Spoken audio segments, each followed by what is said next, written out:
Got 2 jugs, 10 gallons total, full of gasoline for the generator, just to have on hand, plus the generator's filled up. Got a jug of diesel fuel down here also. And I've been charging up the batteries for the equipment. I got the big deep cycle still on the charger, just trying to keep a full charge on these. You know, just trying to get prepared there with some sources of fuel and power. So I'm spending the day today preparing for an ice storm. If you guys live in a part of the country where you don't get ice storms, be thankful because they are extremely destructive.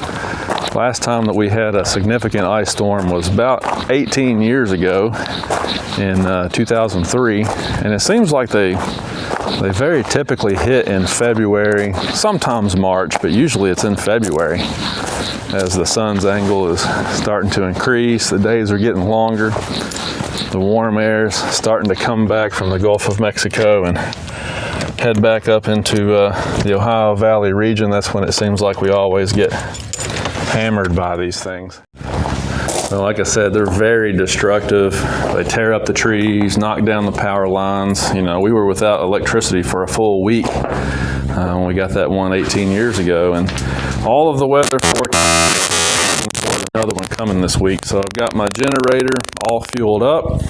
I started it up yesterday to run it for a little while, just to cycle some fuel through the system, make sure everything's good to go.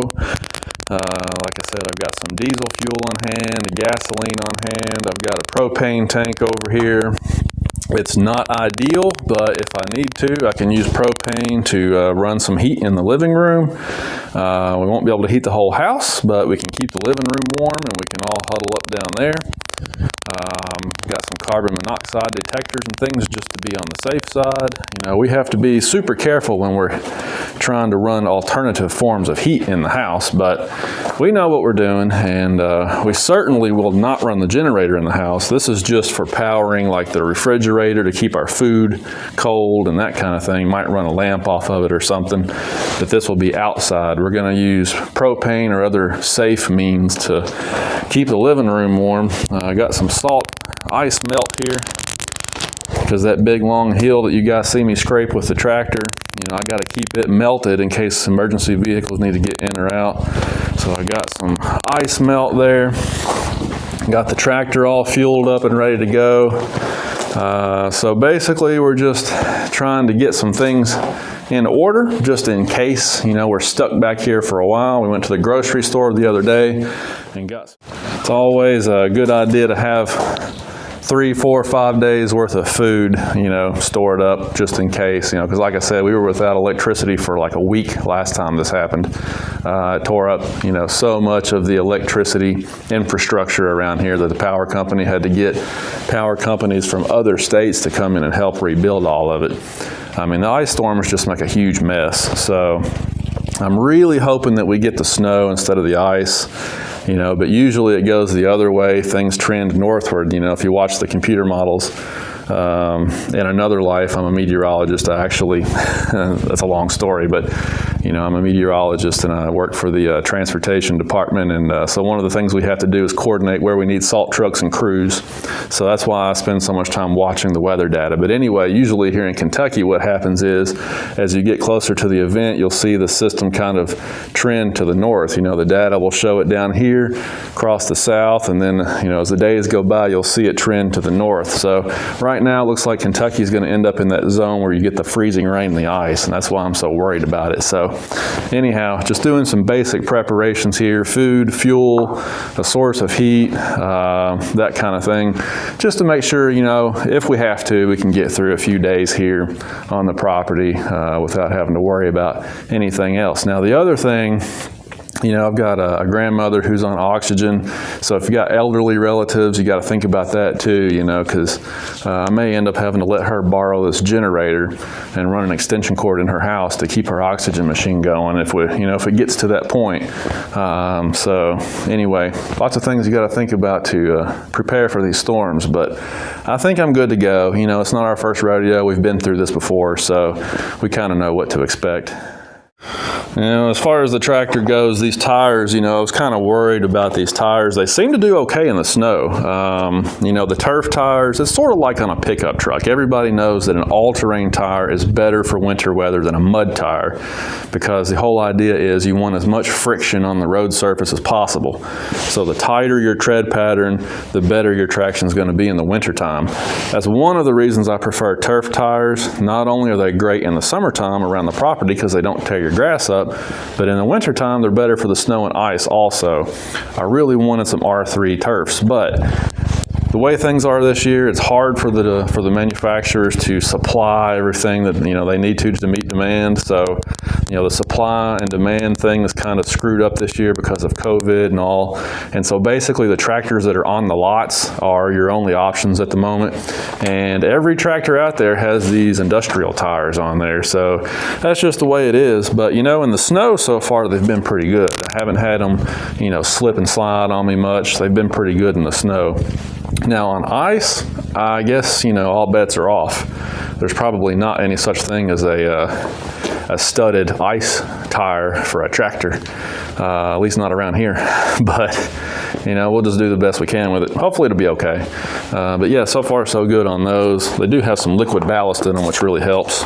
Got a chain back here, and I'm a little loopy-loop on the drawbar, so, you know, if I end up having to get this thing pulled out of a mess, you know, I'm ready to go there. I also do have a strap. I was watching a Tractor Time with Tim video the other day. By the way, if you're watching, Tim, I love you and I love the videos that you do put out there. They're really great, really informative. But I was watching a video the other day on his channel. They were using some chains to do a job that just scared me to death because I've seen some really bad things happen with those.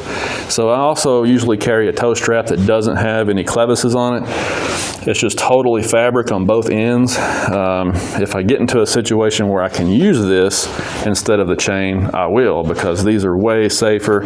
You know, if this breaks, you don't have to worry about it killing anybody. Whereas if that snaps on you, bad news. Look out. So anyway, got that ready to go in case I need to get pulled out or in case I need to pull somebody out. So that's ready to go. Oh goodness, what else? I think we've just about covered it. Fuel, food, shelter, a way to stay warm, a way to keep our ingress and egress to our property open for emergency vehicles if they need to get in, or if we just need to get out and go try to find groceries or something, you know. Got to keep it clean. But I think I'm just about ready to wrap this up as far as my little prep work here. You know, I'm not going all out and doing a whole lot, but, you know, you just want to be prepared. You don't want to be looking for fuel and groceries on the day of the storm, because that never works out good. And I've already discovered that with the fuel cell back here, which, by the way, I love, this is much better than having it on the hood. So I love this back here. But having the fuel cell open and exposed like this, what I've noticed already is that it does allow your diesel fuel to gel up a lot more easily. I've already had some diesel fuel gel in this thing a few days ago. So I filled it up with some fresh diesel that I know is winterized diesel, and I also put some anti-gel in there to make sure that it's not going to freeze back up on me again. So that's one drawback to having these open, exposed fuel cells out here in the middle, you know, the air, is that the wind and everything can cause the fuel to freeze pretty easy. So FYI on that. On a positive note, we have been blessed with a beautiful sunny day to make our preparations. We've actually got a couple more days before this storm is scheduled to hit, so we got plenty of prep time here. But puppies are out playing, enjoying it. I think they actually love it. It's in the 30s here today, so sunshine in 30s is not a bad day. And these Aussies, they love it. They hate being hot. They've got thick fur. They just hate being in the house where it's warm. They'd rather get out here in the cool weather and play. One thing about this time of the year, when all the deciduous trees drop their leaves, I can see farther out over the river valley down there. The Kentucky River is about 200, 250 feet down below. And I'm sure the camera's not going to pick it up, but I can actually see the river down there. Watch the water flowing down there in the valley. Of course, that's the other ridge over there on the adjacent county to us. So the Kentucky River kind of makes up the boundary here between Anderson and Woodford County. But anyway, it's beautiful out there. Lots of deer walk through here. Lots of deer, coons, possums, squirrels, the whole 9 yards. Now, one thing about it, if it gets super, super bad, and by the way, there's Dixie Belle. If you guys have been subscribed to the channel for a while, you probably remember Dixie Belle. We had to put her down back in October. She was 16 years old and she was just getting in bad shape. Couldn't hardly get around anymore. She was suffering and I didn't want to watch her suffer anymore. So it was hard, but I had to put her down. Anyway, if things do get really, really bad, I've got a stack of well-seasoned firewood back here too. So worst case scenario, we can, well, I'd have to go outside because we don't have an indoor fireplace, but oh well, we've got options anyway. Yeah, I mean, we got a pretty big fire pit up here, or brush pile, I guess you would say. So we could always light up some firewood and build us a big bonfire out here. Oh well, it's kind of nice being resourceful, I guess, and being out in the country, kind of, you know, taking care of yourself, so to speak. There's good and there's bad, but in the end, I wouldn't trade it for anything. Something to be said for doing some things the old-fashioned way, if you're able, and you don't have to depend on others all the time. So anyway, it's getting to that time now where I'm kind of wrapping up because it's a nice day out here, but the longer you stay out here, the colder you get. The wind is blowing today, and we do have a pretty stiff wind chill factor. So I think I'm going to head on back into the house and do some things in there. Plus, it's Super Bowl Sunday today, so I might actually relax tonight for a change and watch the game or something. But anyhow, you guys down in the south, you have to worry about hurricanes. Out in the plains, you got tornadoes. Well, here in Kentucky, we got everything. In the wintertime, we got ice storms. So that's what we're getting ready for now. And a month from now, we'll be looking for tornadoes. So that's just part of it out here. But like I said, I love it. And anyway, if you guys are in the path of this storm through the Ohio Valley, get ready. Here it's coming. It's coming.